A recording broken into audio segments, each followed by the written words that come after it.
მოკლედ ბიშკეკში ვარ. გამოვედი გარეთ უკვე მენამდენი დღეა, ორ კვირაზე მეტია, ნახევარი დრო გავატარე უკვე აქ. მაგრამ გუშინ თბილისში ისეთი ამბები მოხდა, რომ მთელი ეს ხალისი და კარგად ყოფნა და ყველაფერი სულ წყალში ჩამეყარა.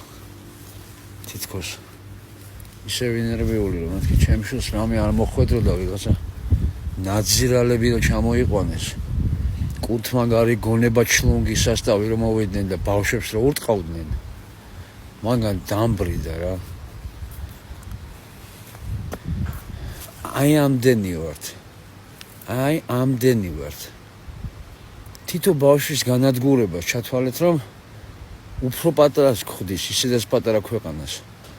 ერთმანეთს ესე თუ გავიმეტებთ ხალხო, ვიღაცა სირი ჩინოვნიკების გამო 100 ლარი რო ჩაგიდეს ჯიბეში და ამოხტით ნიფხვინენოთ, მუშტებს იქნევთ სუსტ ბავშვებზე. ეგეთი არაკაცური საქციელები ქართველისგან ჯერ არ გამიგია. მაგრამ რა მიკვირს საქართველოს ისტორიას რო გადავხედოთ, თუ ქართლს ვინმე ყიდიდა, ისევ ქართველი იყო. ძალა ერთობაში რო არის, ახლა გაიგეთ? როგორ შეიძლება ხალხმა მოგიყვანათ იმისთვის, რომ თქვენ ხალხს პირობები შეუქმნათ კარგი საცხოვრებელი. დაინახა ხალხმა, რომ თქვენ ამას ვერ ასრულებთ, პირობის შესრულება არ შეგიძლიათ. და უნდა იყოს კანონი ესეთი, პირობა დაიდო, ვერ შესრულდა და უნდა გააჯვა რა. გაბრძანდე თუ ესე მოგწონთ. დატოვო პოზიცია. ვინმე მოვა და ვინც მოვა ის შეასრულებს, ისიც ვერ შეასრულებს, იმანაც უნდა გააჯვეს. რაღაცა ეგეთი მექანიზმია მოსაფიქრებელი.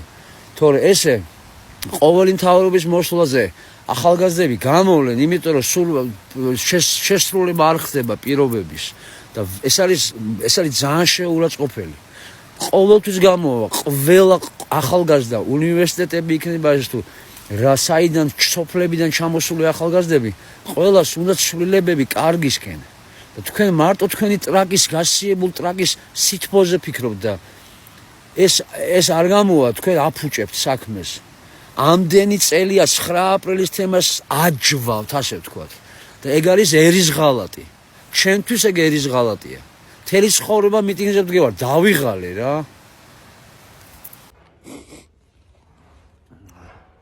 ძლივს დადგა დრო, რომ გაისერნეო, ეხლა ცოტა ფიზიკურათო შეწევ ხარო და მინორში ხარო და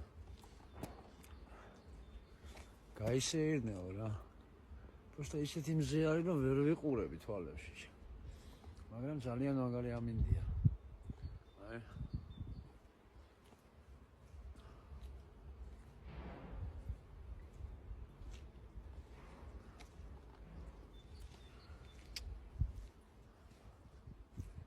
აი ეს არის გენიალური უნიკალური შენობა. უნიკალური ადამიანის აშენებული. ამ ნაზარ ალიევი არის. რა ვიცი, ღმერთმა გამომიგზავნა ეს ადამიანი რა. ეთყობა ბოროტი ადამიანი არა ვარ და დავიმსახურე. მე ესე ვხედავ და ვიღაცისთვის შეიძლება სასაცილო იყოს ეს, მაგრამ ჩემთვის სასაცილო არ არის, ჩემთვის სახალისოა და ბედნიერების მომტანი არის.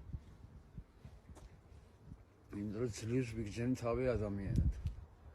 აი ასე 2600 კილომეტრით მოშორებით ჩემი სამშობლოსი. აი ესე მაგზნობინეს თავი. თავი მაგზნობინეს ბედნიერად. მოკლედ ბაღში არ წავიდა. აი ეს ყმაწილი არ წავიდა ბაღში. რომ გავიღვიძეთ 8 საათზე. იხა, არა ნავიგა ბაღში არ წავიდა. გეგეჯები ლაკო ტელეფონით ვიცამაშებ შენ გვერდი ვიქნები და ვიცამაშებო. ეჩები კამარიანი ტაკო. მოკლედ აი ეს დამკერა და დავტოვე ორი ბავშვი სახში.